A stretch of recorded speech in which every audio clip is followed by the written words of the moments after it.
Gloria a Dios. Señor es bueno y damos gracias a Dios por este espacio y nuevamente le reitero, gracias a todos ustedes que sé que se disponen de su espacio. Sé que algunas vienen de trabajar, otras han estado cuidando a sus niños, haciendo quehaceres o haciendo la obra de Dios, pero sacamos este espacio para hablar del que siempre debemos hablar, de nuestro Padre Celestial. Hoy estamos muy contentos porque tenemos una invitada muy especial, una invitada que es la profeta Diana Name, quien es la persona que nos va a estar acompañando en el día de hoy y a la cual le quiero dar la más cordial bienvenida a este espacio de MQO Mujeres que Oran. Bienvenida, profeta Diana. Buenas noches, pastora Neisy, buenas noches a todas. Qué gusto, de verdad, qué privilegio poder estar aquí en esta noche con ustedes. Bueno, glorificando al Señor definitivamente en todo lo que hacemos. Muchas gracias por esta invitación. Para mí es un honor siempre servirle al Señor y es un privilegio, además de una pasión, hablar su palabra, enseñar su palabra. El Señor me hablaba y me decía que Él quería que en este tiempo se predicara acerca de su iglesia, acerca de su cuerpo, que se predicara cuál era el papel de la iglesia en este tiempo. Y después de esta prédica yo le voy a hacer algunas preguntas. Y le adelanto una de ellas para que usted empiece a reflexionar en cada etapa de esta prédica. La pregunta que le adelanto, y no la debe responder todavía, por supuesto, es: ¿está usted seguro que forma parte del remanente del Señor, de la iglesia de Cristo sin arruga y sin mancha?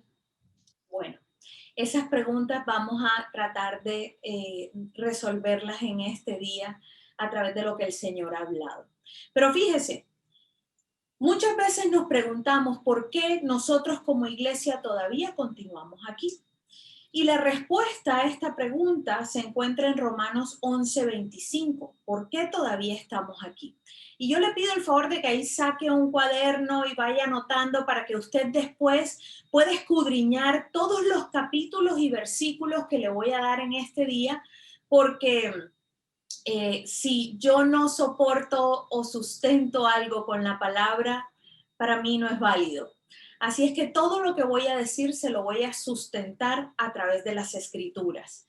Entonces, en Romanos 11:21 dice la escritura: porque no quiero, hermanos, 11:25, perdón, porque no quiero, hermanos, que ignoréis este misterio, para que no seáis arrogantes en cuanto a vosotros mismos, que ha acontecido a Israel endurecimiento en parte, hasta que haya entrado la plenitud de los gentiles. ¿Qué está esperando el Señor en este tiempo? Está esperando hasta que la plenitud de los gentiles pueda entrar. ¿Entrar dónde? Entrar en el reino del Señor. Ahora bien, el Señor desde el principio conoce el fin. Y el Señor desde el principio sabe quiénes van a ser salvos. No porque Él no le dé la oportunidad a todos de serlo, porque su voluntad sería que todos fuéramos salvos. Lo que Él querría, su deseo, es que todos fuésemos salvos. Sin embargo, como nos dio libre albedrío, nosotros tenemos esa capacidad de escoger entre Él y el mundo. Y en esa capacidad de escoger que nosotros tenemos, pues definitivamente el hombre, digamos, es respetado por Dios en su decisión. Sin embargo, desde el principio, desde que Él nos creó, ya conocía el fin de cada uno. Por eso Él sabe todavía quiénes hacen falta. Él sabe todavía en estos últimos tiempos quiénes son los que van a entrar. Así es que en realidad eso es lo que estamos esperando. Pues en este tiempo, y por eso es muy importante que nosotros entonces vayamos a la siguiente pregunta que nos haríamos, y es: ¿cuál es entonces el papel de la iglesia en este intermedio de tiempo, en este interín qué es lo que nosotros debemos estar haciendo y qué es lo que se espera de nosotros. Y yo tengo aquí 10 puntos desarrollados que el Señor me ha regalado en esta noche. El primero de ellos es que la iglesia en este tiempo necesita ser edificada sobre la roca. La verdad es que la revelación de Yahshua es el Hijo de Dios. Y cuando nosotros nos vamos a la escritura en Mateo 16, del 16 al 18, dice la escritura, respondiendo Simón Pedro, dijo, tú eres el Cristo, el Hijo del Dios viviente. Entonces le respondió Jesús, bienaventurado eres, Simón, hijo de Jonás, porque no te lo reveló carne ni sangre, sino mi Padre que está en los cielos. Y yo también te digo que tú eres Pedro, y sobre esta roca edificaré mi iglesia, y las puertas del Hades no prevalecerán contra ella. Gloria al Señor. Y lo que está pasando aquí es que Jesús está preguntando, ¿quién dicen que es el Hijo del Hombre? Y unos le responden Juan y otros le responden Elías. Y es Pedro quien da la revelación de en realidad quién es él. Y Jesús le dice, sobre esa roca que a ti no te la reveló ni sangre ni carne, sobre esa verdad que a ti no te la reveló sino el Espíritu Santo del Señor, voy a edificar mi iglesia. Entonces, lo primero que nosotros tenemos que tener en cuenta es que la iglesia en este tiempo tiene que estar edificada sobre el fundamento correcto, sobre la roca correcta. Jesús, la cabeza de la iglesia. El fundamento correcto es que no existe verdad alguna si se sale de Jesucristo. Así es que es muy necesario comprender esto porque esto nos lleva a la siguiente conclusión. Cuando nosotros tenemos un fundamento correctamente puesto, que es el fundamento de Yahshua, y cuando nosotros tenemos este fundamento correcto y la iglesia se está edificando, entonces debemos ver unas consecuencias que nos debe mostrar, nos debe reflejar esa iglesia. Fíjese usted. Cuando esta es la verdad genuina sobre la cual la iglesia está edificada, las consecuencias son notables. La primera de ellas, no hay una iglesia llena de doctrinas ajenas, como las que vemos hoy, intrínsecas en muchos lugares, Como por ejemplo, el hombre es el centro. El hombre ejecuta sus sueños. El hombre llega a sus objetivos. El hombre es el centro aunque no los quieran disfrazar, porque entonces no nos hablan de los sueños de Dios, no nos hablan muchas veces de los propósitos del Señor, no nos hablan y nos enseña que nosotros somos unos participantes de los sueños de Dios, sino que nos establecen cuál es tu sueño. Te voy a enseñar cómo cumples tu sueño. Te voy a enseñar cómo cumples tu objetivo. ¿Sí me explico? Y esto es una doctrina completamente equivocada, porque es que aquí tenemos que entender que el objetivo es el de Yahshua. El objetivo es el de Jesucristo, no el nuestro. El objetivo es el del Padre, si me doy a entender.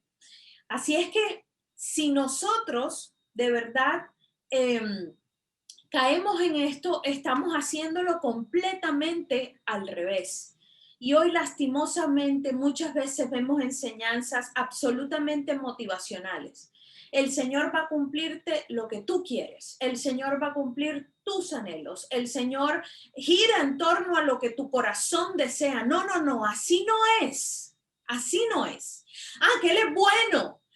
Que Él a veces de verdad nos da, porque nos ama, esos deseos de nuestro corazón, gloria a Dios, pero eso es una añadidura, no es el fin nuestro, no es el fin de la iglesia. El fin de la iglesia no es perseguir la bendición del Señor. El fin de la iglesia es ir detrás verdaderamente de los propósitos del Señor para esta humanidad. Y es la primera consecuencia que nosotros tendríamos que ver en todo esto. La segunda consecuencia es que la iglesia se basa sobre el principio de santidad y no sobre la doctrina del eterno pecador, del cual Yahshua Jesucristo debe tener misericordia todos los días de su vida hasta que regrese. ¿Esto qué quiere decir? Fíjese usted. Yo no sé si muchas veces usted ha escuchado, yo lo he escuchado, en diferentes prédicas de diferentes plataformas. ¿Cómo se enseña que nosotros, a pesar de que hemos sido redimidos por la sangre de Jesucristo, a pesar de que Él murió por nuestros pecados, a pesar de esa expiación, a pesar de que Romanos habla de que hemos sido liberados completamente de la esclavitud del pecado, escuchamos cosas como, nosotros somos pecadores? Y no, hermanas, nosotros ya no somos pecadores. Nosotros fuimos pecadores en el pasado, pero a través de la muerte de Jesucristo se rompe la maldición del pecado en nuestras vidas y se rompe la esclavitud del pecado en nosotros. Entonces ya no somos esclavos del pecado, dice la palabra. ¿Qué quiere decir eso? Que antes sí éramos esclavos del pecado, es decir, el hombre antes de recibir a Jesucristo como su Señor y su Salvador en su corazón, el hombre es absolutamente esclavo del pecado. Eso quiere decir que él no tiene opción. Él siempre va a escoger pecar porque no ha sido libertado. Por eso él dice que él, al que libera, es verdaderamente libre. Entonces, nosotros debemos comprender cuando llegamos a ese tránsito en él, nosotros somos libres de la esclavitud del pecado, no somos eternos pecadores. Hemos sido redimidos de esa esclavitud. Y eso quiere decir que ahora otra vez estamos en la posición original, en la posición en la que Adán estuvo en ese huerto de Edén cuando el Señor le dijo, Adán, de este árbol no comas, porque si comes de cierto morirás. Pero él tenía la opción de escoger, si me doy a entender. Así es que hoy en día nosotros volvemos a través de la sangre derramada en la cruz del Calvario a tener la opción de escoger entre el bien y el mal. Y ya no se puede decir que pecamos porque somos libres, porque somos, esclavos de ese pecado y no tenemos más opción. Entonces, fíjese usted, la iglesia en base a esto se tiene que basar en el principio de la santidad, no en el principio de que somos pecadores y hay un Dios que eternamente tiene que estarnos soportando el pecado. Porque, hermanos, sin santidad nadie verá a Dios. Y eso está escrito y es una verdad absoluta, porque su palabra es una verdad absoluta. Así es que esta es otra de las consecuencias. ¿Por qué? Porque es que es todo lo contrario. La iglesia es una iglesia que tiene que avanzar hacia la pureza todos los días hasta que llegue a la estatura del varón perfecto, que es Yahshua HaMashiach. Me doy a entender. Por eso dice que nosotros somos como los que vamos de aumento en aumento como la aurora, porque no hay objetivo en ser perdonados y seguir pecando. ¿Cuáles eran las frases de Jesús una vez la gente se le acercaba y él hacía los milagros de sanidad, de liberación y de todo lo que él hizo? Vete y es más. ¿Sí o no? Y entonces, si él lo decía, ¿quiere decir que él lo decía acaso como un cliché? Que él lo decía como por decirlo, porque él sabía que era un pecador y iba a seguir pecando porque no tenía opción y tenía que seguir pecando. No, no. Sino porque él había entregado la libertad a ese ser humano. Y el que él liberta, ese es verdaderamente libre. Gloria al Señor. Aleluya. Así es que nuestro objetivo como iglesia es llegar a la estatura del varón perfecto, a la iglesia sin arruga y sin mancha, mis hermanas. A esa iglesia tenemos que llegar, si me doy a entender.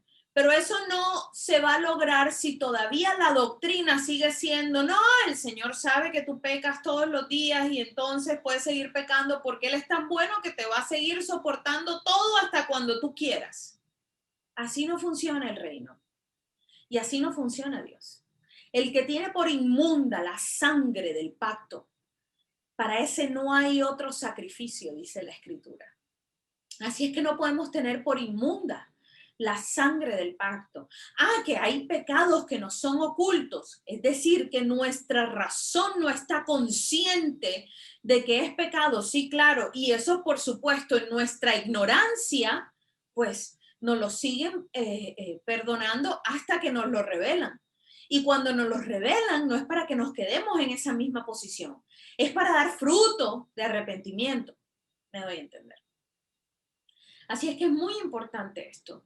Lo tercero, la tercera consecuencia de este primer punto, de edificar sobre la roca. Esto es lo que verdaderamente refleja una iglesia que está edificada sobre la roca.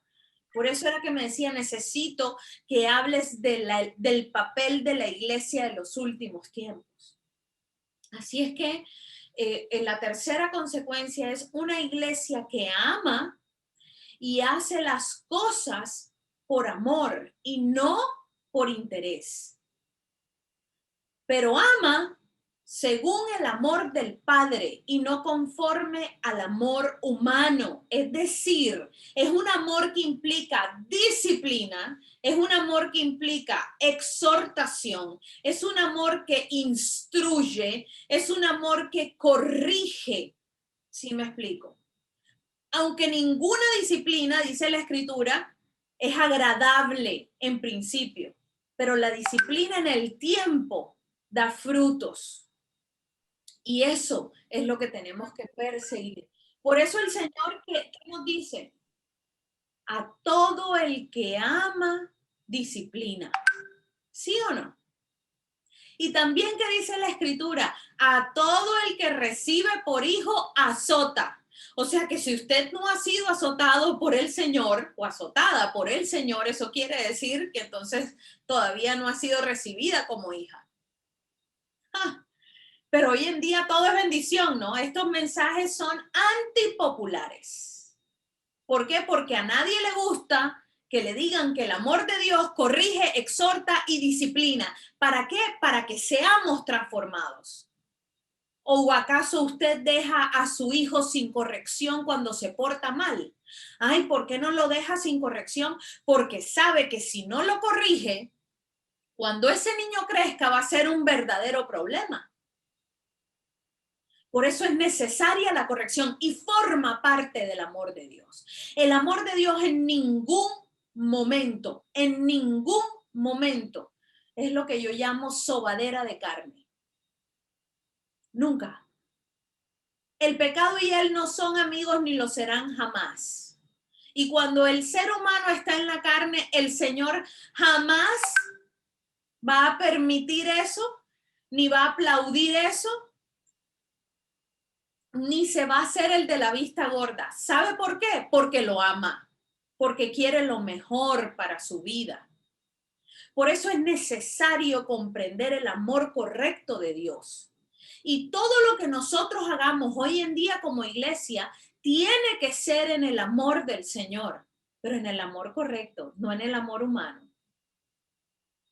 Y ahí tenemos que aprender bastante cuáles son las diferencias entre ese amor que Él nos entrega como Padre y el amor que hoy nos vende el mundo como amor.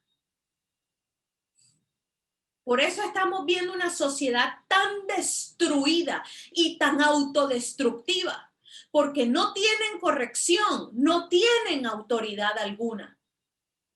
Y en eso se genera total inseguridad y se lo puede decir inclusive cualquier psicólogo del mundo.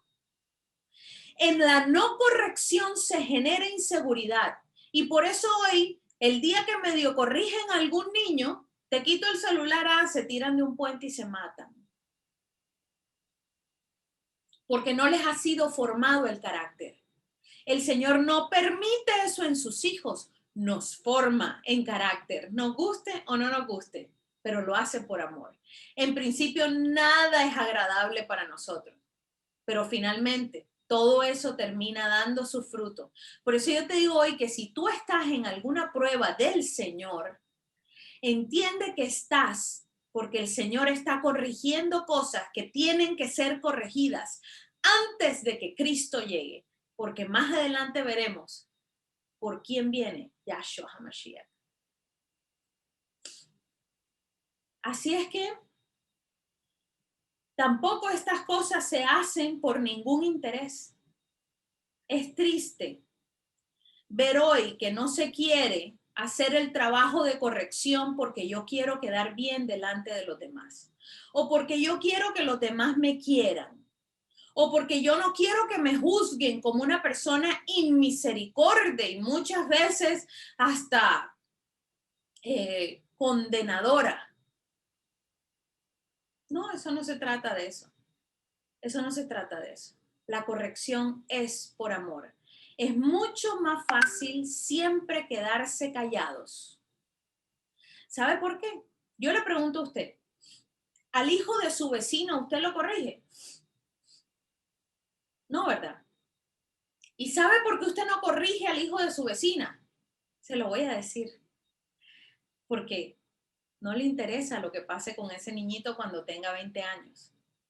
No es su responsabilidad. Y como no es su responsabilidad, usted dice, bueno, si el papá y la mamá no lo corrigen, pero además, si usted lo ve después a los 20 años, drogadicto, usted dirá, ay, qué pesar, pero no le va a doler como si fuera su hijo, ¿cierto? Entonces, usted corrige a su hijo. ¿Por qué? Porque lo ama. Al vecino no. Entonces, muchas veces, no, como no nos importan los demás, preferimos enseñarles cosas suaves, light, que se sientan felices y contentos, porque bueno, finalmente, si no reciben las promesas ni las bendiciones, ¿cuál es el problema? ¿Me afecta a mí? No, yo entro al reino de los cielos. ¿Sabe algo? Eso es no tener amor por el prójimo. Yo prefiero enseñar la verdad y hablar como tengo que hablar en el momento que tenga la oportunidad. Y si me juzgan mal, bueno, pero esa persona jamás podrá decir que el Señor no le envió a alguien que le dijera la verdad. Y eso es lo que como iglesia tenemos que aprovechar cada espacio que tenemos para poder verdaderamente bendecir a los demás. ¿Cómo? Dándoles la palabra, pero la palabra pura. No una palabra mezclada, no una palabra que verdaderamente sea como para que la gente se sienta bien. Aquí no se trata de sentirse bien. Aquí se trata de expandir el reino en este tiempo. Otra de las consecuencias de este primer punto de una iglesia sobre la roca es que debe ser una iglesia al mejor estilo Noé. Sí. Es decir, que revela y explica lo que está por venir, intentando buscar fruto de arrepentimiento, aunque nadie la escuche. Pero advierte, la gran mayoría, o bueno, tal vez no seamos de pronto especulativos, hay una gran cantidad de iglesias hoy en día y de personas individuales, porque las personas son las que conforman ese cuerpo. Pero se ve hoy una cantidad importante de iglesias y de personas que definitivamente no saben nada de escatología bíblica, por ejemplo. En los púlpitos, si yo le pregunto a usted cuál es la secuencia del fin, yo espero que usted la tenga clara, si me voy a entender. ¿Qué estamos esperando ahora que viene después? Es decir, el fin y toda la profecía bíblica que hace falta cómo funciona y cómo opera. ¿Cómo opera eso de la semana 70? ¿Qué pasa en esta semana? ¿Cuándo es que se debe iniciar esa semana? ¿Cuáles son las señales ante el delfín? Pero antes de eso, estamos esperando, por ejemplo, el arrebatamiento de la iglesia. Luego del arrebatamiento de la iglesia, entonces es que viene la iniciación o durante la mezcla de Mateo 24 y el principio de Apocalipsis. Todavía se está allí en la iglesia porque nadie sabe ni el día ni la hora, pero más o menos en esa temporada se está. Y luego entonces se viene el arrebatamiento. Después de eso, la segunda venida de Cristo. Después de eso, entonces la batalla del Armagedón. Después de eso, entonces viene el juicio del gran trono blanco, por supuesto, en la segunda venida de Cristo, que es diferente al arrebatamiento. Entonces, se tiene específicamente el milenio. O sea, toda esa secuencia del fin, toda la profecía bíblica tiene que estar clara en esta época. Si no, ¿quién advierte? Si la iglesia es la que está encargada y es el baluarte de la verdad aquí en la tierra, ¿quién advierte y quién enseña a los que no tienen ni idea de qué es lo que está pasando y por qué está pasando? Entonces es fundamental tener este tipo de cosas muy claras. Por eso tenemos que ser una iglesia al mejor estilo de los días de Noé, como Noé. Y aunque nadie le entienda y aunque nadie le aplauda, es necesario que esta consecuencia se dé, sobre todo en este tiempo que estamos, en el final de una dispensación de uno de los tiempos de una de las fiestas proféticas, que es la fiesta de Pentecostés. Así es que es necesario tener todo este tipo de información muy clara. El segundo punto, porque voy a agarrar el segundo y son 10. Y bueno, no me queda mucho tiempo.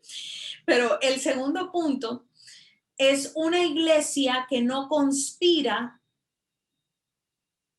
para tentar al Espíritu Santo y que está llena del temor del Señor. Esa es una iglesia del último tiempo que no conspira para tentar al Espíritu Santo y que está llena del temor del Señor. Vamos a Hechos 5 del 7 al 11. Hechos 5 del 7 al 11 dice: pasado un lapso como de 3 horas, sucedió que entró su mujer no sabiendo lo que había acontecido. Entonces Pedro le dijo: dime, ¿vendisteis en tanto la heredad? Y ella dijo: sí, en tanto. Y Pedro le dijo: ¿por qué convinisteis en tentar al Espíritu del Señor? He aquí la puerta, he aquí a la puerta los pies de los que han sepultado a tu marido y te sacarán a ti. Al instante ella cayó a los pies de él y expiró. Y cuando entraron los jóvenes, la hallaron muerta y la sacaron y la sepultaron junto a su marido. Y vino gran temor sobre la iglesia y sobre todos los que oyeron estas cosas. Y este es un relato, usted puede buscarlo, es la historia de Ananías y su mujer. Y es muy importante comprender que ellos lo que hicieron fue que hicieron una transacción, vendieron una propiedad y necesitaban entregar el dinero, y lo que hicieron fue decir que la habían vendido por otro valor y ellos se quedaron con una parte. Eso les representó la muerte. La muerte. Y la iglesia, cuando escuchó esto, se llenó de temor. Pero fíjese cómo le pregunta a Pedro: ¿por qué convinisteis en tentar al Espíritu del Señor? Wow, eso quiere decir que dentro de la iglesia se encuentran personas que están conspirando sin saber hoy en día que uno puede intentar tentar al Espíritu del Señor. Dios nos guarde, Dios nos libre. Me doy a entender. Así es que cuando nosotros la iglesia está llena del temor del Señor, esto produce un respeto y una reverencia al Señor que no le permite pecar contra Dios. Pues sabe quién es Él. Y cuando tú sabes quién es Él y estás segura de quién es Él, tú no te vas en contra del Señor. Nunca, no te atreves. Y eso lo necesitamos hoy en la iglesia. ¿Será que sobre esta roca, pregunto yo, está edificada la iglesia en estos tiempos? ¿O vemos personas con la capacidad de pecar de una manera tan tranquila dentro del cuerpo de Cristo? Wow, a mí me parece impresionante. Yo he escuchado y he visto de todo lo que ustedes se puedan imaginar, de todo dentro de la iglesia. El Señor, cuando yo era una bebé espiritual, tuve una vez un sueño. Todavía no sabía de nada, no sabía de Biblia, no sabía de guerra espiritual, no sabía de nada, de doctrina, de nada, de nada. Era un bebé. Y tuve un sueño y soñé que yo estaba en una mesa y sabía que estaba con muchos apóstoles. Y los apóstoles eran muy grandes, de renombre. Y yo estaba intentando hacer un evento como de la iglesia, con todos juntos. Estábamos como en una mesa intentando organizar ese evento. Y de pronto yo veía las caras de ellos y se transformaban en demonios. Y yo bajaba la cabeza aterrada y yo decía, Dios mío, no los quiero ver porque si yo los miro a los ojos, ellos van a saber que yo me estoy dando cuenta. Entonces no los quiero ni ver. Y el Señor, yo me levanto y el corazón se me quería salir. Y yo le digo, uy, ¿qué es esto, Dios? ¿Yo por qué sueño esto? ¿Esto qué es? Y el Señor a las 5 de la mañana me responde ese día y me dice, hija, te estoy mostrando cómo está mi iglesia. Porque tu propósito va a ser formar parte de ese equipo de liberación que tengo estipulado para mi iglesia. Y yo decía, wow, Señor, qué tremendo, no me muestres estas cosas. Yo todavía, imagínense, un bebé tenía terror. Pero es así como funciona. Hoy se ha perdido el temor del Señor. Se ha perdido la reverencia y el respeto a Dios. Y solo cuando sabemos que somos del tamaño de una partícula de polvo tal vez flotando y que un suspiro de Él nos borraría sin dejar huella alguna de nosotros. El día que tenemos eso tan consciente, entonces ese día de verdad lo pensamos 3 veces antes de decir un chisme, antes de dar un falso testimonio, antes de mentirle a alguien. Olvídese del matar y fornicar y no, vámonos a los chiquitos, pero que hacen igual de daño, las zorrillas pequeñas, que hacen igual de daño y que llevan a la gente al infierno.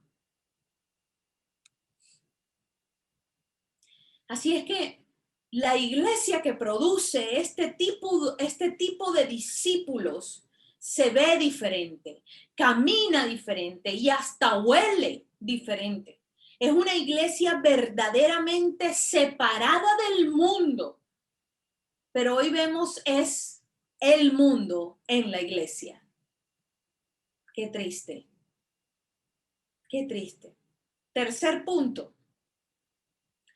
La iglesia que ha construido su fundamento sobre la roca siempre será una iglesia perseguida. Mientras el príncipe de este mundo sea Satanás y ella todavía se encuentre en el mundo, siempre será una iglesia perseguida. Mi hermana, si a usted no la rechazan, si a usted no la persiguen, si a usted no vituperan a veces de usted, si no se burlan a veces de usted, entonces no está haciendo el papel que le corresponde. Porque la iglesia, mientras Satanás sea el príncipe de este mundo y tenga gente que lo siga a él, sobre todo los poderosos, porque a esos les entrega el poder que a él le fue entregado en este mundo, en este tiempo. Mientras él mande y gobierne y esté entronado en todos los estados y gobiernos del planeta Tierra, si la iglesia es de verdad, tiene que ser perseguida. Tiene. De esta no se salva la iglesia de verdad, verdad. Y vamos al libro de Hechos 8:1. Y Saulo consentía en su muerte. En aquel día hubo una gran persecución, diga persecución, contra la iglesia que estaba en Jerusalén. Y todos fueron esparcidos por las tierras de Judea y de Samaria, salvo los apóstoles. La iglesia en ese tiempo de Saulo sufrió persecución, y así como en ese tiempo de Saulo se perseguía a la iglesia que siempre hace bien su trabajo será perseguida, porque no se mezcla con las doctrinas del mundo para ser aceptada y para mimetizarse. La única manera de que a ti el enemigo y todo lo opuesto, toda la doctrina opuesta a la Biblia, al Señor, a lo que Dios ha estipulado, a las leyes, a los mandatos de Dios, toda esa doctrina opuesta no se venga con ferocidad contra la doctrina del Señor. La única manera es que se mimetice. Y entonces diga, no, bueno, yo no voy a armar mucho escándalo con esto para llevar la fiesta en paz. Y eso es lo que no debe estar haciendo la iglesia de los últimos tiempos. Sino que por el contrario, la iglesia lo que tendría que estar haciendo es reprendiendo al mundo. Y esa reprensión de la iglesia al mundo genera como consecuencia la persecución. Es que no existe otra forma de hacerlo. Porque es que si ellos dicen esto está bien, nosotros tenemos que decir eso está mal. Y eso va a generar rabia, va a generar rechazo, va a generar persecución. Y hoy lo estamos viendo. Hoy estamos viendo leyes en contra de Dios, leyes en contra de la iglesia, gobiernos totalmente abiertos en contra del Señor, haciendo lo malo delante de Dios. ¿Y saben por qué no persiguen a la iglesia? Porque la iglesia está callada. El día que se levanten unos agitadores como los de esa época, como esos apóstoles y como Saulo después de su arrepentimiento, el día que se levanten los Esteban, el día que se levanten los profetas agitadores de los lugares, ese día entonces la iglesia va a empezar a ser perseguida porque ellos dirán, son peligrosos para nuestros intereses. Y si son peligrosos para nuestros intereses, entonces tenemos que acabar con la iglesia. Es que no hay otra forma. Ahora bien, ¿quiere usted saber si de verdad esto aplica para hoy? Leamos. Vámonos a Mateo 24. Mateo 24 del 9 al 13. Dice la escritura. Entonces os entregarán a tribulación. Y fíjese, antes de decirle esto, en Mateo 24, los discípulos le están preguntando a Yahshua cuáles son las señales del fin de los tiempos. Y entonces él está respondiendo a esta pregunta. Y aquí es donde vienen las famosas características y vendrán guerras y rumores de guerra y hambrunas y tal y no sé qué y papá. Entonces, llega un punto en el versículo 9 que dice, entonces os entregarán a tribulación y os matarán y seréis aborrecidos de todas las gentes por causa de mi nombre. ¿A quién le estaba hablando? A la iglesia. Le estaba respondiendo a los discípulos y le estaba hablando a la iglesia. ¿Por qué? ¿Quiénes son los que tienen el nombre de Yahshua HaMashiach? ¿El mundo? ¿Los del mundo? No. Los que tenemos el nombre de Él somos la iglesia. ¿Y qué les estaba diciendo? Entonces, en esa época del final, los entregarán a tribulación y os matarán. Y seréis aborrecidos de todas las gentes por causa de mi nombre. Muchos tropezarán entonces y se entregarán unos a otros y unos a otros se aborrecerán. Está hablando de la gente dentro de la iglesia. Y muchos falsos profetas se levantarán y engañarán a muchos. Y por haberse multiplicado la maldad dentro de los suyos, el amor de muchos se enfriará. ¿Sabe por qué dentro de la iglesia es que se multiplica la maldad? Porque es que en el mundo, ¿qué maldad se va? O sea, en el mundo, ¿qué amor se va a enfriar? Los que tenemos el amor del Señor somos sus hijos, no es el mundo.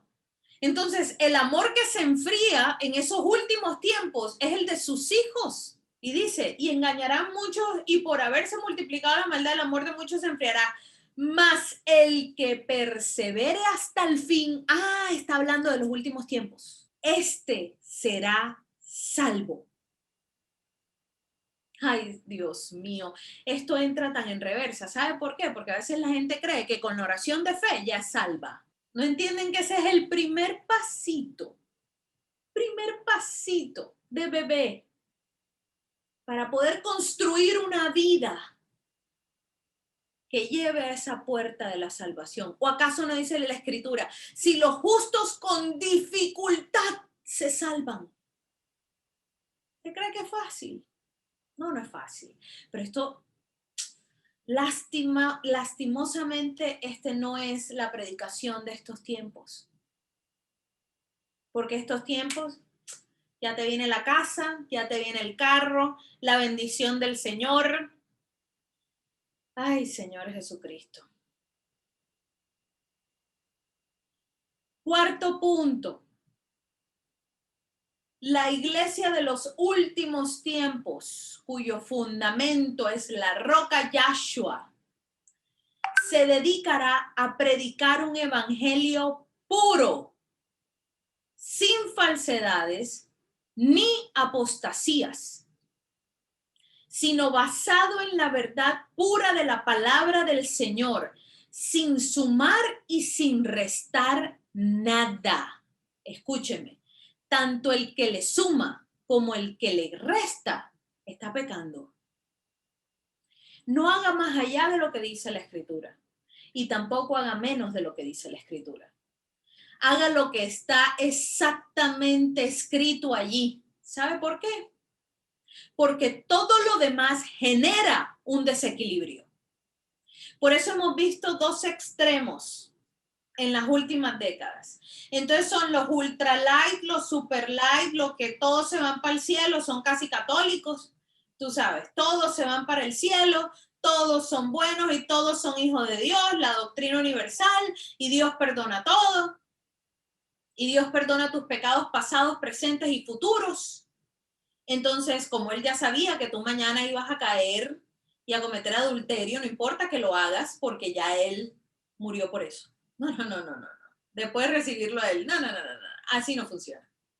¿Sí me explico? Entonces están esos ultra light que hoy, ¿qué no hacen? Pues esas iglesias hoy parecen un carnaval. Hay de todo. Bailan lo que sea, cantan lo que sea. Bueno, ¿qué no hacen? Se ven punk, ellos son rockeros, son los más rockeros. Claro, por supuesto, la gran mayoría termina siempre cayendo. Ahí no está el Espíritu Santo. El Espíritu Santo y sus leyes son así, inquebrantables, inviolables, inmutables, inmanipulables. Así es que, entonces encontramos ese extremo, o si no, entonces encontramos el otro extremo. Todo te lleva al infierno. O sea, encontramos lo que han hecho muchas denominaciones, y no solamente denominaciones cristianas, inclusive denominaciones de nuestros hermanos mayores hebreos, que ellos hacen un círculo sobre la ley, porque ellos dicen, amamos tanto a Dios que no queremos pecar en absolutamente nada. Entonces, si el mandamiento dice esto, nosotros ponemos un cerco más allá del mandamiento para no tener ninguna chance de pecar, ¿sí me explico? Pero cuando tú vienes entonces a revisar esa legalidad o ese legalismo en el que caen, te das cuenta de que no hay ningún fundamento bíblico tampoco. Entonces aquí se trata de no sumar y no restar, es un evangelio puro el que se tiene que entregar en el último tiempo y con fundamento bíblico. Si a mí me dicen, no puedes hacer esto, muéstrame dónde está escrito específicamente. Dios fue tan específico porque sabía cómo éramos, que nos dejó todo tan masticado y tan determinado que no hay chance de equivocarse. Ahí está escrito todo, todo. Tú quieres saber las leyes del matrimonio, ahí están. Tú quieres saber las leyes de cómo se educan a los hijos, ahí están. Tú quieres saber las leyes de cómo te cuidas en el cuerpo, ahí están. Tú quieres saber las leyes de cómo debes ser, cómo te debes comportar, todo está allí, todo. Entonces no le sumes y no le restes. Sigue eso, si me explico. Fíjese, acompáñeme.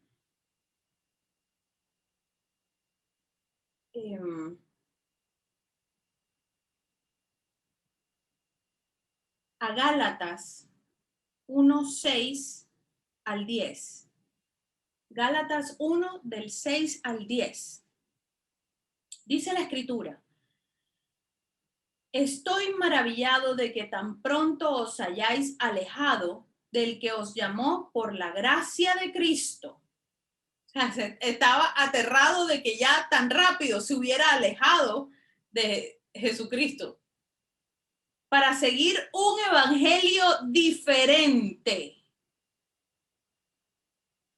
No que haya otro, porque es que no hay otro, sino que hay algunos que os perturban y quieren pervertir el evangelio de Cristo. Mas si aún nosotros o un ángel del cielo os anunciare otro evangelio diferente, o sea, si se te presenta un ángel del cielo en la mitad de tu cuarto a las 12 de la noche y te anuncia un evangelio diferente del que os hemos anunciado, sea anatema. ¿Qué significa anatema? Maldición. Eso es una maldición. Y entra maldición cuando caemos en ese obrar. Por eso debemos ser muy equilibrados. Como antes hemos dicho, también ahora lo repito. Si alguno os predica diferente evangelio del que habéis recibido, sea anatema. Pues, ¿busco ahora el favor de los hombres o el de Dios? ¿O trato de agradar a los hombres? Pues si todavía agradara a los hombres, no sería siervo de Cristo. No cambie las cosas para caerle bien a la gente. No lo haga. No hay necesidad. Usted tiene que caerle bien es a Dios, no a nadie más. Amén. Y vámonos a Mateo 5 del 17 al 20. Mateo 5 del 17 al 20. Dice la escritura: no penséis que he venido para abrogar la ley o los profetas. No he venido para abrogar, sino para cumplir. Porque de cierto os digo que hasta que pasen el cielo y la tierra, ¿usted todavía ve cielo y tierra? Yo la veo. Yo me asomo y veo el cielo y veo la tierra. Entonces, porque de cierto os digo que hasta que pasen el cielo y la tierra, ni una jota ni una tilde pasará de la ley, hasta que todo se haya cumplido. ¿Hasta cuándo va la ley? Hasta que todo se haya cumplido. De manera que cualquiera que quebrante uno de estos mandamientos muy pequeños, así enseña a los hombres, muy pequeño será llamado en el reino de los cielos. mas cualquiera que los haga y los enseñe, este será llamado grande en el reino de los cielos. Porque os digo que si vuestra justicia no fuere mayor que la de los escribas y fariseos, no entraréis en el reino de los cielos. Amén. Así es que cuán importante es que la iglesia de los últimos tiempos verdaderamente hable el evangelio del reino. Y cuando yo le hablo de que hable, usted no tiene que ser pastor, ni tiene que ser pastora. Yo le garantizo que usted todos los días tiene la oportunidad de enseñarle algo a alguien. Todos los días. Sea una empleada, sea en su casa su tía, su prima, su vecina, su abuela, sus hijos, a su esposo, a quien sea. Todos los días hay una lección que aprender. Por eso es que nos dejan aquí todos los días. Por eso nos levantamos todos los días. Así es que cumpla con esto para llegar a ser esa iglesia gloriosa por la que Cristo tanto entregó y con la que Él sueña. Número 5. La iglesia de los últimos tiempos es una iglesia preparada para la prueba y una iglesia de oración. Mire, hermano, uno tiene que estar consciente que el camino de Dios, el camino de Yahshua es un camino estrecho. Por eso dice, estrecho es el camino que lleva al cielo. La puerta es pequeña, es estrecha, el caminito es estrecho. ¿Sabe lo que quiere decir un camino estrecho? Que usted tiene que caminar rectecito, porque un camino estrecho no cabe como para que usted vaya en zigzag. No puede. No se puede ir así. No se puede. El camino estrecho no le da chance de que usted se mueva ni para acá ni para acá, sino que vaya exactamente encarriladito. Ese es el camino que hay que caminar en el Evangelio. Y ese camino es un camino que cuesta trabajo. Es un camino en el que vamos a ser probados, todos los que estemos en ese camino. Vamos a ser probados. Y hay que preparar a la persona cuando llega a los pies de nuestro Señor Yahshua HaMashiach. Hay que prepararla para esa prueba. Es necesario que se prepare la persona. Así es que acompáñenme a Hechos 12, del 1 al 5. Hechos 12, del 1 al 5. Dice la escritura. En aquel mismo tiempo el rey Herodes echó mano de algunos de la iglesia para maltratarles y mató a espada a Jacobo, hermano de Juan. Y viendo que esto había agradado a los judíos, procedió a prender también a Pedro. Eran entonces los días de los panes sin levadura, y habiéndole tomado preso, le puso en la cárcel, entregándole a 4 grupos de 4 soldados cada uno para que le custodiasen.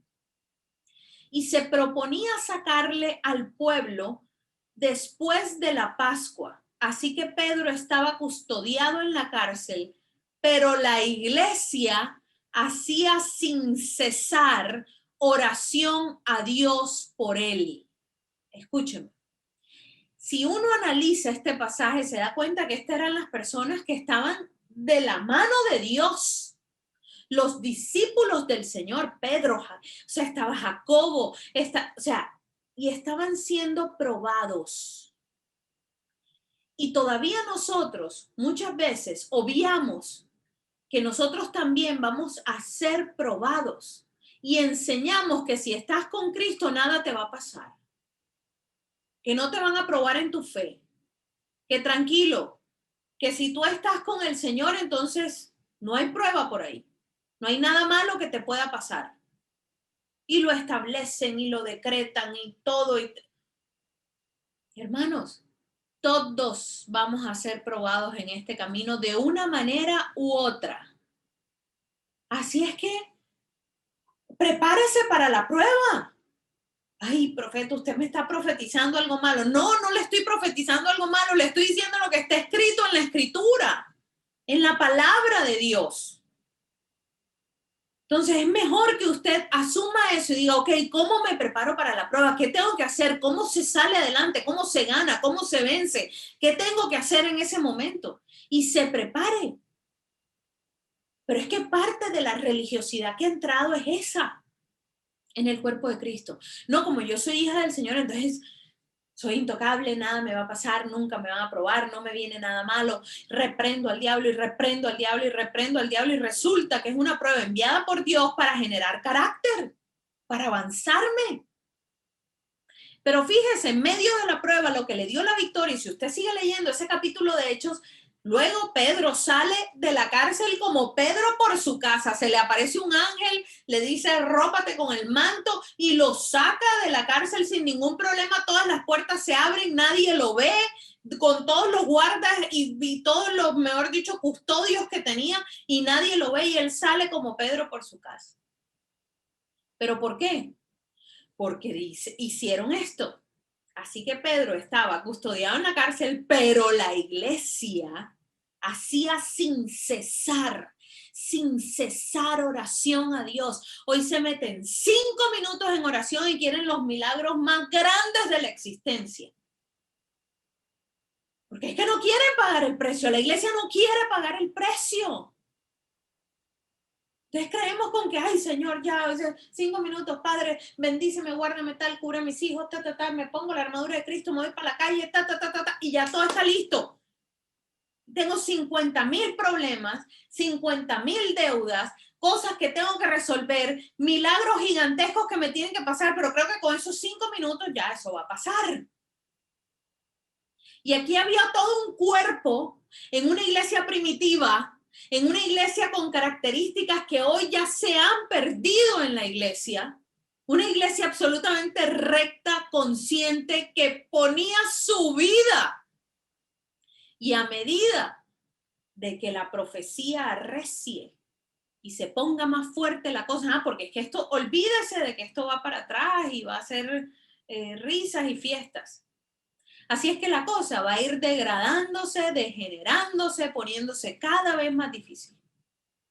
Y si eso sucede de esa manera, ¿cuánto más vamos a necesitar unirnos y orar sin cesar para que las cosas se den y estemos guardados en medio de las pruebas? Hoy vemos muchas veces una iglesia que solo espera bendiciones y nunca pruebas.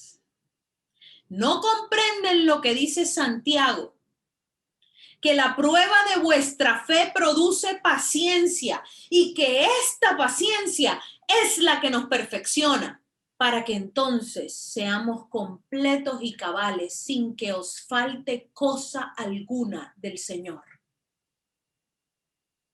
¿Qué hace eso? La prueba, hermana. Así que si usted está en una prueba, gócese, porque el Señor le está dando la oportunidad de llegar muy lejos. En el nombre de Cristo Jesús. Número 6, la iglesia de los últimos tiempos juzga con justo juicio al mundo y las cosas de esta vida. Y voy rapidito y vaya escribiendo rapidito porque se lo quiero terminar de dar todo. Me quedan unos minutos. Primera de Corintios 6, del 2 al 3. Dice la escritura, ¿o no sabéis que los santos que han de juzgar al mundo? O sea, escuche. Primera de Corintios 6, 2 al 3. Es una pregunta con la que empieza esto. ¿O no sabéis que los santos, ¿quiénes son los santos? Nosotros, ¿verdad? Los hijos del Señor. Entonces, ¿o no sabéis que los santos han de juzgar al mundo? ¿Y por qué por ahí hay una doctrina que dice, no juzgues, no juzgues, no digas, no hables, no juzgues? ¿Sí o no? Y si el mundo ha de ser juzgado por vosotros, oh my God, aquí no está hablando de Jesucristo. Aquí no está diciendo que el mundo va a ser juzgado por Jesucristo. Dice, y si el mundo ha de ser juzgado por vosotros, claro, me estoy refiriendo aquí, ahora, en esta época. No me estoy refiriendo al juicio del gran trono blanco, ¿no? Pero me estoy refiriendo aquí Y en esta época, ahora, a nosotros como iglesia, la iglesia de los últimos tiempos, juzga con justo juicio las cosas que están aquí. Y dice, y si el mundo ha de ser juzgado por vosotros, ¿soy indignos de juzgar cosas muy pequeñas? ¿O no sabéis que hemos de juzgar a los ángeles? Imagínense, hasta los ángeles. ¿Cuánto más las cosas de esta vida? Santo Dios, esto es todo lo al revés lo que a veces uno escucha. No juzgues, no juzgues, no digas, no hagas, no sé qué, porque condenas y condenas y condenas. Señores, si nosotros tenemos, o señoras, si nosotros tenemos la verdad y somos baluarte de la verdad y estamos en este mundo y somos la representación del Señor en esta tierra, ¿a quién le compete juzgar las cosas ahora? A nosotros. Que tenemos que hacerlo con justo juicio. Sí, claro, por supuesto, pero nos compete hacerlo ahora a nosotros. Así que cuando se juzga, primero se debe juzgar en justicia divina. Y para que esto, para que usted pueda juzgar en justicia divina, se necesita de una característica importantísima: sabiduría divina. Si no se tiene eso, el juicio va a estar viciado, va a ser dañinísimo. Imagínese un juez de la República que no se sepa las leyes. ¿Cómo cree usted que va a terminar juzgando? Bueno, y nosotros en Colombia pareciera que ninguno se sabe las leyes, ¿no? Entonces, ¿cómo va a terminar juzgando ese juez? Mal. ¿Por qué? Porque no tiene el fundamento correcto. Así, un cristiano que no tenga la sabiduría divina, ¿cómo va a juzgar? Por eso ponían a juzgar a los ancianos, porque se supone que tenían ya el conocimiento, la experiencia para poder hacerlo bien. Pero sin poder juzgar de acuerdo a la ley de Dios al mundo, ¿dónde quedaríamos nosotros entonces como iglesia? ¿Y cómo quedarían nuestras doctrinas si no podemos enseñar abiertamente lo justo y lo injusto, el bien y el mal, lo correcto y lo incorrecto? Que nosotros estamos aquí para eso, para decirle al mundo, no, espérate un momentico. Esa ley no, eso está mal, y está mal por esto y esto y esto. Ay, pero no juzgues. No, sí, tenemos la responsabilidad. Una de las responsabilidades de estos últimos tiempos, de la iglesia de estos últimos tiempos. Así es que no es cierto que no podemos juzgar, pero debemos hacerlo, por supuesto, bien. Y dice Juan 7:24, anótelo: no juzguéis según las apariencias, sino juzgad con justo juicio. Repetidamente nos lo está diciendo la Escritura. Entonces, ¿de dónde sacaron la doctrina de que uno no puede juzgar las cosas que están mal? No entiendo, no lo sé. Pero eso no está bien. Y Primera de Corintios 2, del 14 al 16 dice, pero el hombre natural no percibe las cosas que son del Espíritu de Dios, porque para él son locura y no las puede entender, porque se han de discernir espiritualmente. En cambio, el espiritual, ¿usted es espiritual? Ok, esto es para usted. En cambio, el espiritual juzga todas las cosas, pero él no es juzgado de nadie. ¿Por qué? ¿Quién conoció la mente del Señor? ¿Quién la instruirá? Mas nosotros tenemos la mente de Cristo. Por la mente de Cristo es que no nos juzgan, pero nosotros tenemos que juzgar. Tremendo, ¿no? Así que cuando alguien le diga a usted que no debe juzgar, reprenda al diablo, porque le están dando una doctrina incorrecta. Número 7. La iglesia de los últimos tiempos está en unidad, pero su unión no es en la carne, sino en Yahshua HaMashiach. Juan 17 del 20 al 23. Juan 17 del 20 al 23.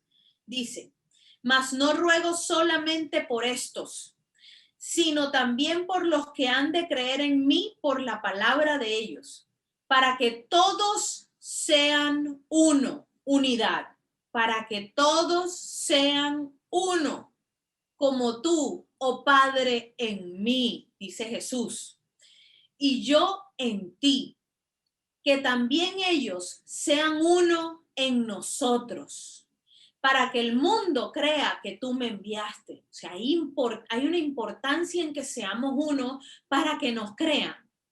¿Ok? La gloria que me diste, yo les he dado para que sean uno, así como nosotros somos uno.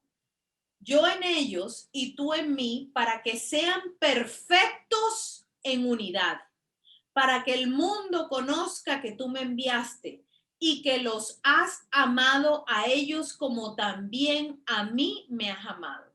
Entonces aquí tenemos que entender varias cositas que son importantes en el tema de la unidad. Así pues, la unidad no depende de las denominaciones. Eso es lo primero que tenemos que tener claro.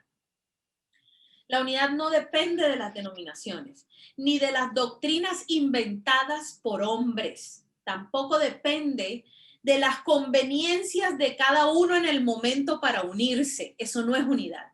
Le pongo un ejemplo. Si yo me uno hoy con 3 iglesias más para sacar un candidato político que llegue, eso no es unidad en el espíritu. Eso es una unidad de conveniencia. Eso es otra historia.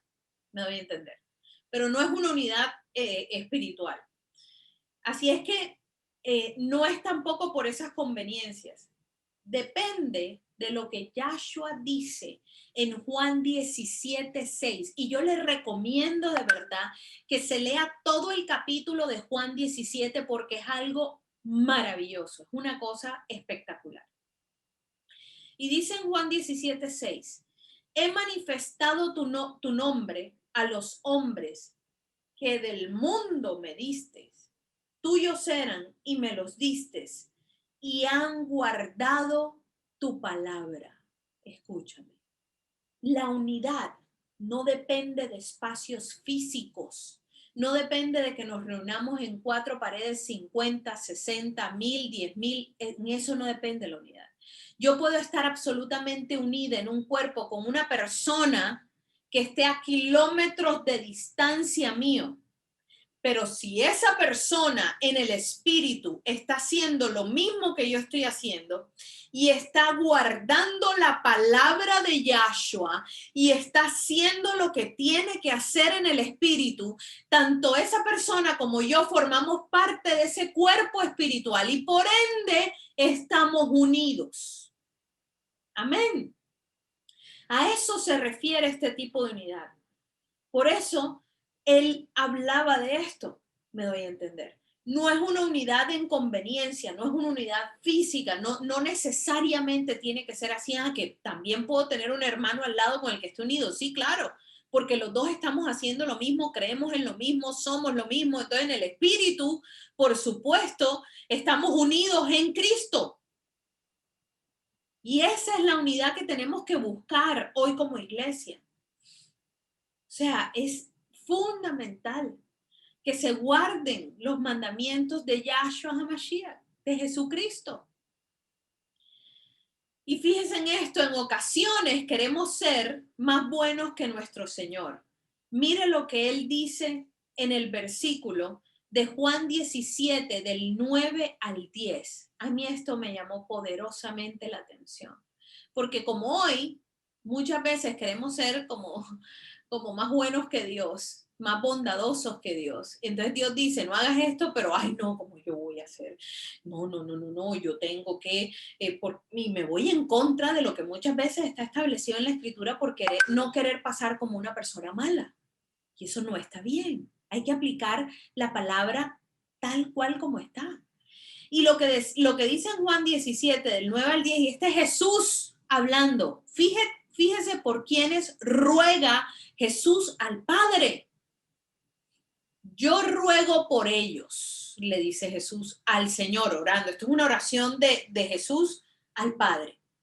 Dice, yo ruego por ellos, no ruego por el mundo. Oye esto, porque hoy muchas veces estamos orando por personas que te dicen, está en tremenda prueba o maldición o lo que sea que tenga la persona, y ay, ora por esta persona, y uno, ay, Señor, por favor, hazle, sánale, haz el milagro, y si la persona en adulterio, o en mentiras, o en engaño, o en estafa, o en lo que sea que esté, eso no está bien.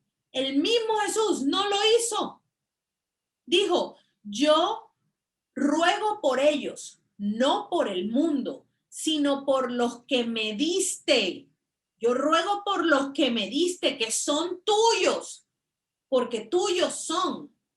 Y todo lo mío es tuyo y lo tuyo es mío y he sido glorificado en ellos. Esa es la verdadera oración. Entonces, cuando usted va a orar por el mundo, ore con entendimiento, ore para arrepentimiento, pero no ore para sacarlos de pruebas donde Dios les está permitiendo esas pruebas para que ellos lleguen a Cristo y tal vez sean transformados y se arrepientan, porque se está orando mal.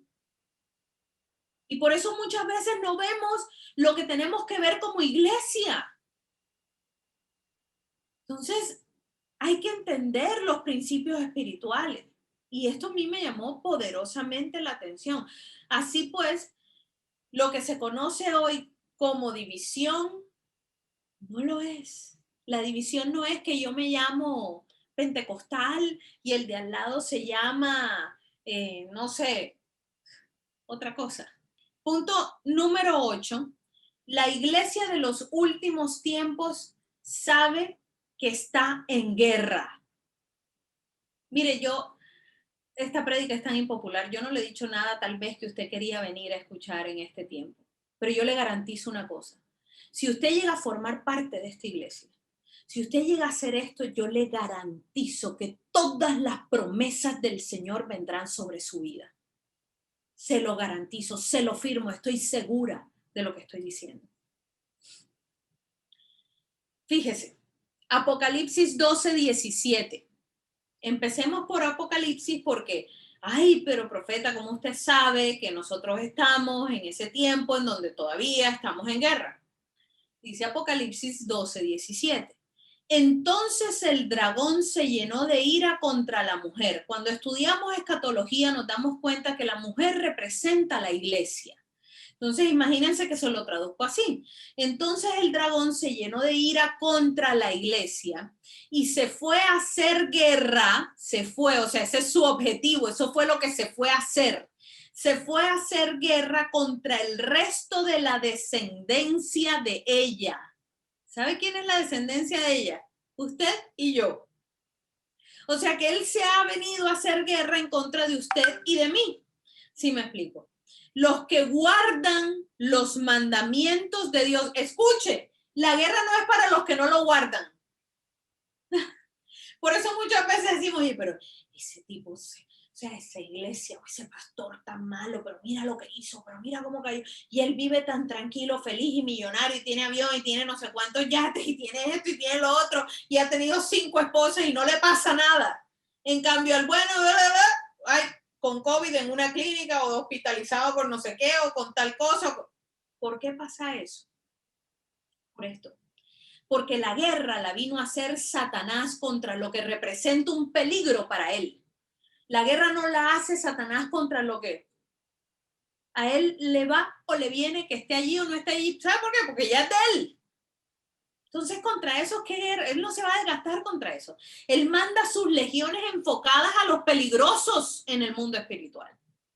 Y por eso se viene a hacer guerra a los que guardan los mandamientos de Dios y tienen el testimonio de Jesucristo. Si yo le pregunto a usted, ¿usted se va a llenar de cobardía y va a decir, ah, no, es que entonces es mejor como que no guardar los mandamientos y no ser de testimonio tanto como de Jesús para que no me vengan las guerras y los problemas? No, no es una opción. No es una opción. Tenemos que aprender a hacer guerra. Tenemos que aprender a defendernos. Tenemos que aprender a cómo de verdad se vence en el mundo espiritual. y no es nada religioso. Usted tiene mayores niveles de autoridad a medida de que tiene mayores niveles de obediencia y de muerte. Si usted se unió en la muerte y en la sepultura en Cristo Jesús, como establece el capítulo 6 de Romanos, entonces usted tiene la autoridad dada por Él para tener una vida nueva y para poder en esa vida nueva verdaderamente ejercer como un hijo del Señor aquí en la tierra y ser indestructible por Satanás. Eso no quiere decir que no le va a tocar pelear. Le va a tocar pelear. Aprenda, porque de allí depende. Así que si usted está muy golpeado, tal vez es momento de que se tome un tiempo para reflexionar en qué cosas es necesario que usted haga un ajuste en su vida y qué cosas son necesarias que empiece usted a aprender, a comer, a alimentarse. Así es que la iglesia debe tener una gran conciencia de la situación y de la posición en la que se encuentra en los últimos tiempos. Y no de estar escandalizada porque ya no fue advertido lo que venía. Nosotros estamos advertidos desde hace siglos de lo que venía. Así es que esa es la labor, instruir a las personas en esto. Es por eso que debemos hacer lo que dice el siguiente pasaje, Efesios 3:10. Efesios 3:10, entonces por eso es que establece y dice, para que la multiforme sabiduría de Dios sea ahora dada a conocer por medio de la iglesia a los principados y potestades en las regiones celestes. Y esto es muy importante, porque en las regiones celestes usted sabe quién está ubicado. Los principados, las potestades, las huestes de maldad, los gobernadores de este siglo que están ubicados en las regiones celestes, como lo dice el mismo Efesios 6:12. Y por eso le dicen, su guerra no es contra carne ni sangre, sino contra estas potestades y principados de las regiones celestes. Entonces nosotros, entendiendo que hay una guerra, tenemos que entender cómo se pelea en las regiones celestes y tenemos que entender para qué es esa guerra, para darle a conocer a esos potestades y esos principados la multiforme sabiduría de Dios. Y eso se hace a través de lo que se llama iglesia. Yo no sé cuántos están verdaderamente enseñándoles a esos principados y esas potestades en este momento la multiforme sabiduría de Dios. Pero es una de las cosas principales en estos tiempos. Y lea lo que dice Efesios 6 del 11 al 12. Anótelo y léalo. 9. La iglesia de los últimos tiempos escucha a sus profetas para prosperar y para ser edificada. Y eso lo establece Primera de Corintios, que dice, Primera de Corintios 14:4, que dice, el que habla en lengua extraña a sí mismo se edifica, pero el que profetiza edifica a la iglesia. Esa es la voz que edifica, es la del profeta, por eso dice que estamos para arrancar, para sembrar, para edificar, ese es el ministerio profético. Y la iglesia de los últimos tiempos tiene la humildad, porque a los profetas los callaron y muchas veces no los escuchan. Y muchas iglesias no quieren escuchar las voces proféticas. Que bueno, se han levantado falsos profetas. Claro, la misma escritura dice que se iban a levantar. Entonces, ¿qué tengo que hacer para reconocer a los que son de verdad y los que son de mentira? La misma escritura te lo dice. Discierne los espíritus. Y así no te vas a dejar engañar. Pero eso no quiere decir que yo tenga la autoridad para callar la voz profética. Porque entonces no se va a generar lo que está establecido a través de esto. Y en Segunda de Crónicas 20:20 lo vemos desde el Antiguo Testamento como un principio. Porque dice Segunda de Crónicas 20:20, y cuando se levantaron por la mañana salieron al desierto de Tecoa, y mientras ellos salían, Josafat, estando en pie, dijo: oídme, Judá y moradores de Jerusalén, creed en Jehová vuestro Dios y estaréis seguros, creed a sus profetas y seréis prosperados. Entonces, ¿qué gana usted con callar la voz profética? Dos cosas. Uno, no se edifica como se debe edificar. Y dos, no es prosperado.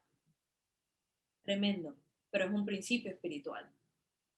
Y por último, 10 es una recopilación de todo lo que está escrito a las iglesias en Apocalipsis, las 7 iglesias. Por último, así, la iglesia del último tiempo, sin arruga y sin mancha, debe vivir en el primer amor. Debe ser una iglesia genuina, no de gente que dice ser y no lo es. Debe abstenerse de fornicar con el mundo, con la gran ramera, y de comer comida sacrificada a ídolos. Debe no tolerar a Jezabel. No debe estar muerta. Debe estar siempre vigilante y no puede manchar sus vestiduras. Es decir, debe ser una iglesia digna. No debe ser débil y no debe mentir jamás. Y por último, no debe ser tibia ni arrogante. Esas cosas las tiene que recoger la iglesia de los últimos tiempos. Y le hace todo Apocalipsis 2 y 3 y usted se dará cuenta del mensaje que está allí en las iglesias. Ahora le pregunto yo la pregunta que le hice al principio. ¿Crees que ya formas parte de la iglesia sin arruga y sin mancha por la que Yahshua regresa? Es decir, si él viniera hoy, ¿te irías?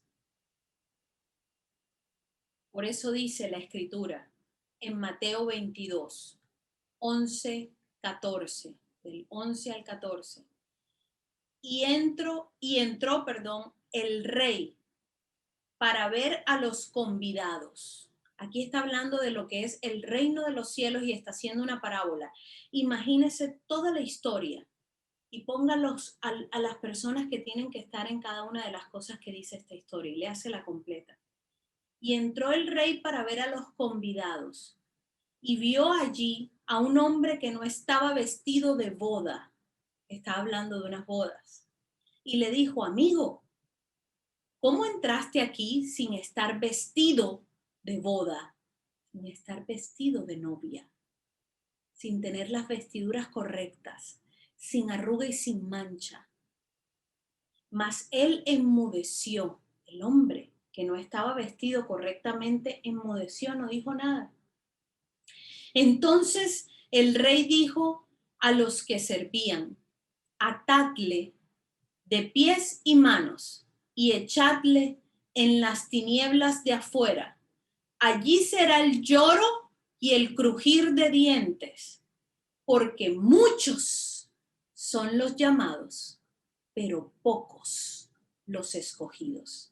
Hermana, allí donde estás, vamos a orar para cerrar esta noche en la que yo creo que el Espíritu Santo se ha gozado entregándonos a todos una palabra de reflexión, una palabra que verdaderamente nos insta a pensar en la situación en la que estamos hoy como cuerpo y como iglesia y a tomar las medidas y correcciones, porque mientras estamos aquí todavía tenemos tiempo para hacerlo. Así es que si lo haces y verdaderamente te entregas completamente al Señor para que el Señor haga lo que quiera y como quiera contigo, cuando quiera hacerlo, y le obedeces en gran manera, verás las grandes recompensas que tendremos a los que en el nombre de Jesús vamos a vencer al final de los tiempos y de los días. Cierra tus ojos. Padre Celestial, hoy venimos, Señor, delante de tu trono, delante de tu presencia, Señor, entendiendo que tú eres el Rey de Reyes y el Señor de Señores. Que venimos revestidos, Señor, de tu sangre preciosa, Yahshua, delante de nuestro Padre Celestial. Y en esta noche, Señor, te damos gracias por esta palabra, Señor, de exhortación, por esta palabra de edificación, por esta palabra de instrucción que tú nos has entregado en esta noche, Padre Santo. Te pedimos, precioso Dios, que nos moldees así, Señor, como tú eres el buen alfarero, para que tú saques de nosotros tu obra maestra y completa en cada una de nuestras vidas. Señor, hoy nos arrepentimos, precioso Dios, si tal vez hemos sido negligentes al estudiar tu palabra, al acercarnos a ti, Señor, con un corazón verdaderamente genuino, Señor, que te permita a ti, Señor, llevarte toda la gloria, toda la honra, todo el honor, pero adicionalmente con un corazón entregado, Señor, como un holocausto vivo para ti, para que tú mores en él y decidas, Señor Padre Celestial, lo que quieres hacer en nuestras vidas. Padre Santo, permítenos el privilegio, el honor, la honra de formar parte de tu cuerpo hoy y siempre, Señor. Ábrenos las puertas del reino de los cielos de par en par y permítenos, Señor, verdaderamente ser de esos siervos que van a ser aprobados, Señor, al final de los tiempos por ti. Padre Santo, clamamos, Señor, para que seamos de aquellos arrebatados en las nubes, a encontrarnos con Yahshua HaMashiach, nuestro Mesías y la luz de este mundo, Señor. El día que tú establezcas que ya estamos todos completos, Padre. Precioso Dios del cielo, nunca te apartes de nosotros, ni apartes tu Santo Espíritu de nuestras vidas, Señor. Que sea tu Santo Espíritu entronándose en nuestras vidas, en nuestras mentes, en nuestros corazones, en nuestras casas, Señor, en nuestras familias y en nuestras descendencia. Así, Señor, como tú, Señor, le permitiste, Padre Santo, a tu pueblo Israel, Señor, la bendición que está escrita en Deuteronomio. Ahora nosotros, Señor, por linaje, a través de la fe, Señor, nos hemos convertido en linaje de Abraham también, Señor. Precioso Dios, y clamamos por esas bendiciones sobre nosotros. Y tú dijiste que bendecirías el fruto de nuestro vientre, así que ahora oramos por nuestros hijos, Señor, para que sean bendecidos, Señor, con tu presencia, con tu palabra, Señor, y con la certeza, precioso Dios, de que crean en ti, Señor, en el poderoso nombre de Yahshua HaMashiach. En esta noche, Señor, te damos gracias por cada vida, Señor, que escuchó, que abrió sus oídos para escuchar, Señor, tu palabra en esta noche. Yo te pido que no regrese a ti vacía, Señor, sino que hagas aquello por lo cual tú le enviaste en esta noche, Señor, a las personas que han escuchado.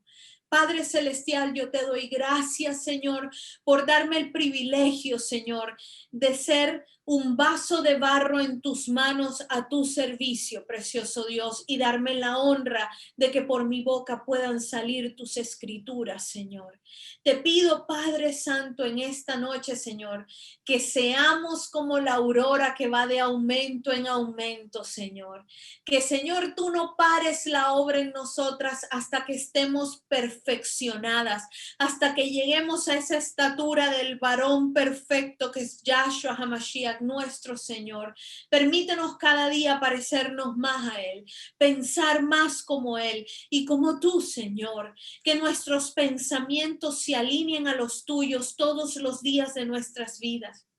Y entonces así podamos, Señor, ser herederos de la promesa, Padre Santo, ser herederos de la palabra, Señor, que tú has dado a los tuyos, que en el día de la prueba que viene sobre la humanidad, Señor, tú nos guardes como tus hijas, Padre Santo, y guardes nuestras casas, las que cubrimos hoy, en todos sus dinteles, ventanas y puertas con la sangre de Yahshua HaMashiach. Te damos gracias noche, precioso Dios. Y te pedimos, Señor, que tú sigas continuando, Señor, y haciendo tus maravillas en medio nuestro. En el poderoso nombre de tu Hijo, Yahshua HaMashiach, te lo pedimos hoy por quien no nos niegas absolutamente nada. Y te damos las gracias porque tú nos respondes nuestras oraciones. Amén y amén. Amén, muchas gracias, profeta Diana. La verdad, nos gozamos con su vida y haber sacado un espacio de su precioso tiempo para estar con nosotros y sobre todo habernos traído esta palabra. Pido a Dios que sea siempre ese vaso de honra donde muchos puedan venir a beber y que esa palabra siempre esté allí en su boca para edificar a su iglesia, a su pueblo. Dios me la bendiga mucho, Dios me la guarde a usted, a su esposo, el profeta Name, a sus preciosos hijos.